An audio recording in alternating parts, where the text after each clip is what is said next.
வாங்கம்மா வாங்க, வாங்கம்மா வாங்க, வாங்கம்மா வாங்க. அவரைக்காய், அவரைக்காய், முருங்கைக்காய், வாங்கம்மா வாங்க. பாவக்காய், பீக்கங்கன்னு சொல்லு. அவரைக்காய் இருக்குது. பையன் எவ்வளோ அழகாக காய் விற்கிறான்னு. இது எங்கள் வீட்டு தோட்டத்தில் கிடைச்ச காய் தாங்க. பாருங்கள், இதில் வந்துட்டு பாவக்காய், எங்கள் கொடியில் என்னென்ன இருக்குதுன்னு பாருங்கள். பாவக்காய் இருக்குது.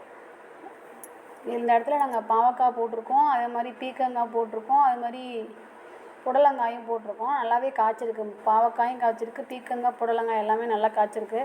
அது மட்டும் இல்லாமல் இந்த செடிக்கு இந்த கொடிக்கு கீழே நாங்கள் பூச்செடிகள்லாம் வச்சுருக்கோம். அதுவும் நல்லா வந்துட்டுருக்கு. ஜாதி மல்லி வச்சுருக்கோம், அப்புறம் ரோஜாப்பூ, குண்டுமல்லி எல்லாமே வச்சுருக்கோம் அந்த கொடிக்கு கீழே. அதுவும் இந்த வெயிலுக்கு இது மேலே இந்த கொடி இருக்கிறதால அதுவும் நல்லா வந்துட்டுருக்கு அந்த செடிங்களும். பாருங்கள், பாவக்காய்லாம் நிறையாவே கொடுக்குது. எங்கே இந்த வெயிலில் எல்லா செடியும் காய்க்காமல் எல்லாமே பட்டு போயிடுமோன்னு நினச்சோம். ஆனால் தண்ணி கொடுத்துட்ருக்கோம்.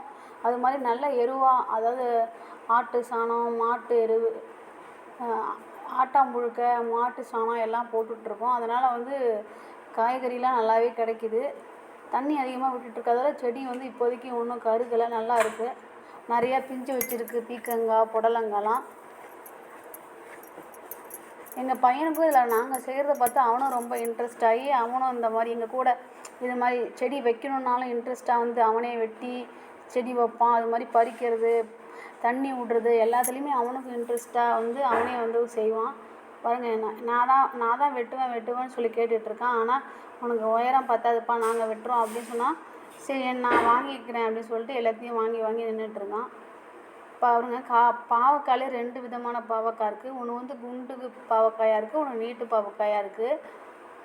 பீக்கங்காய் பாருங்கள் எவ்வளோ பெருசு இருக்குன்னு.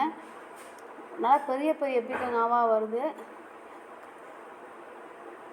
நான் இப்போ தான் ஃபஸ்ட் டைம் இது மாதிரி நீட்டு பீக்கங்காய்லாம் பார்க்குறேன். முன்னாடிலாம் குட்டி குட்டியாக இருக்குது. ஏதோ ஹைப்ரிட் விதை போல் நல்லா நீட்டாக வருது. சரி, ஹைப்ரிடாக இருந்தாலும் பரவாயில்ல, நாட்டு இது தான் சாப்பிடணுன்னு பார்த்தோம்னா என்ன பண்ணுறது. நம்ம போட்டதில் நமக்கு வந்ததுக்கு அடுத்து ஹைப்ரிட்டாக இருக்குது, பரவாயில்லன்னு. ஆனால் நம்ம இயற்கை உரம் தானே பயன்படுத்துகிறோம், அதனால் பயப்படாமல் சாப்பிட்லாமேன்னு சாப்பிட்டுட்ருக்கோம். நாட்டு விதைகள்னு சொல்லி தான் வாங்குகிறோம், ஆனால் போடும்போது அது நாட்டு விதைகளாக இருக்க மாட்டேங்குது. அதுவும் இல்லாமல் நிறையா விதைகள் வந்து முளைப்பு திறனே இல்லாமல் போயிடுது. இது நாங்கள் வச்ச முருங்கைக்கன்று. இது எங்களோட பப்பாளி செடி. நிறைய பப்பாளி முதல்ல இருந்தது, ஆனால் எல்லாத்தையும் குரங்கு உடச்சி போட்டுருச்சு. இப்போ திரும்ப கொடுத்து வந்திருக்கு. இது எங்களோட அத்தி செடி. பாருங்கள், இந்த இலையை கூட உள்ள குரங்கு எல்லாத்தையும் உடச்சி போட்டுருச்சு. இது எல்லாமே இப்போ குருத்து வந்திருக்கு, அதுக்கப்புறம் உடச்சதுக்கப்புறம்.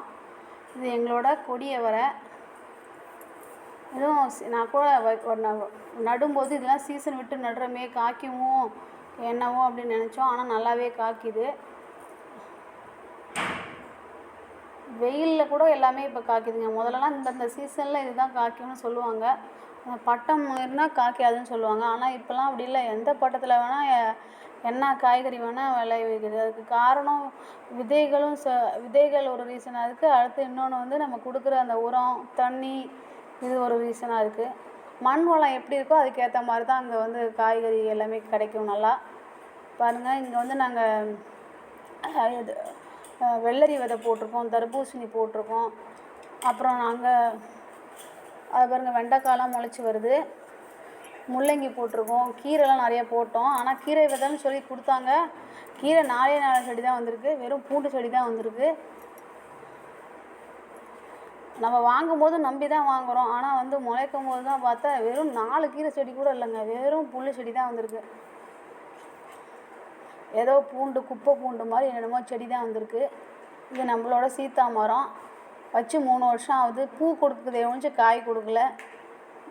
இது எங்களோட தொட்டிங்க. இதில் தான் வந்து நாங்கள் வீடு கட்டும்போது தண்ணி விட்டு வீடு கட்டடம் கட்டினோம். ஆனால் அப்புறம் எங்கள் ஊரில் ஒரு இன்சிடெண்ட் நடந்தது. அதில் வந்துட்டு ஒரு பையன் தொட்டியில் விழுந்து இறந்துட்டான். அதனால் பயந்துக்கிட்டு நம்ம வீட்டில் சின்ன பையனாக இருக்கானே, தொட்டிக்கு நம்ம இல்லாத போது போயிட்டா என்ன பண்ணுறதுன்னு சொல்லிட்டு இதுவே பெரிய தொட்டியாக இருக்கே அப்படின்ட்டு மண் போட்டு மூட்டிட்டோம். அந்த மண் அப்புறமா சரி இது ஏன் சும்மா கிடக்கு, இதை வேஸ்ட் பண்ணுறோமே அப்படின்னு சொல்லிட்டு அதில் வந்து நாங்கள் இப்போ அவரைக்காய், முள்ளங்கிலாம் போட்டோம். ஆனால் முள்ளங்கி வந்து இந்த தரை வந்து ரொம்ப ஹார்டாக இருந்ததால் வரல, எனக்கு கிழங்கு விழலை. அதனால் ஆனால் அவரைக்காய் வந்து நல்லாவே பூ பூத்துருக்கு, காயும் கொடுக்குது. இதில் 2 விதமான அவரை இருக்குது. பட்டை அவரையும் இருக்குது, இன்னொரு